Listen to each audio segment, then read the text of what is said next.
Mr. Secretary, for being here. I want to ask a couple of questions about the 6th District of Virginia and the way that various national events are impacting transportation in the 6th. We all are concerned about the bridge collapse, the tragedy involving the 6 deaths and the billions of dollars in damage, effectively closing the Port of Baltimore, affecting $100 to $200 million in cargo every day. Understand that this could have some impact on rail traffic in Western Virginia. Union officials say some coal trains are being rerouted through Roanoke to coal piers in Norfolk. Could require Norfolk Southern to double the amount of export coal loaded each month at the Lambert Point terminal. With coal, Baltimore is the #2 port, but Norfolk is the #1 port. And it's my understanding that CSX and Norfolk Southern are the two main coal carriers in the region. Can you tell us how you've been working with the railroads in the Port of Norfolk to ensure not only that Norfolk plays an integral role there in accommodating a lot of the traffic from Baltimore, and that there's a seamless transition there, but how we can ensure that rail is able to accommodate without delays, in particular to passenger rail that's grown quite a bit in that area as well. Thanks, and yes, this is not only a shipping picture, but really has impacted rail, trucking, every form of freight transportation. The week of the Francis Scott Key Bridge collapse, I convened supply chain stakeholders from across the spectrum as well as across the region and the country, not just the ports, but for this very reason.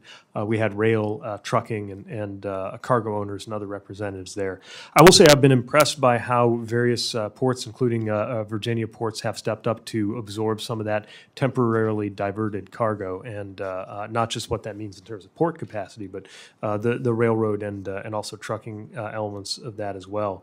Just to convey how complex it can be, there are actually some processes in the automotive finishing process that take place on the grounds of the Port of Baltimore that can't easily be moved, such that vehicles that were absorbed in Georgia or in Rhode Island because they couldn't get to Baltimore coming off the ships still had to be trucked to Baltimore in order to be finished and then trucked back out.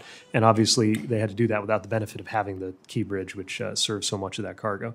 So at the working level, our multimodal freight office, which was newly created by the IIJA, has been a very important tool that's helped us to have those conversations, that dialogue. And we find that all the different players have stepped up very effectively to absorb what we certainly expect as a temporary but not trivial impact.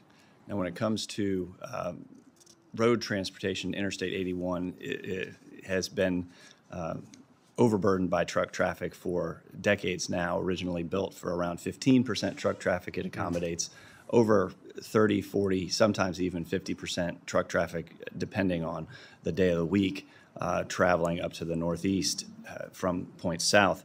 But and while we are working to add a third lane, and would appreciate your cooperation with that, traffic fatalities are up on 81. NHTSA estimated that nearly 41,000 people died in traffic crashes nationwide in 2023. What are NHTSA's plans to reduce fatalities impacted by crashes? Is widening one of those ways that you all are seeking to reduce crashes? And can you speak to the department's support for adding that third lane to 81? Thanks. NHTSA is very focused on reversing the rise in roadway deaths that we've experienced in recent years. The data are suggesting we have finally come off the peak, but am certainly not satisfied with the current level of roadway death in this country. About 40,000 people, which means roughly the equivalent of a fully loaded airliner every single day.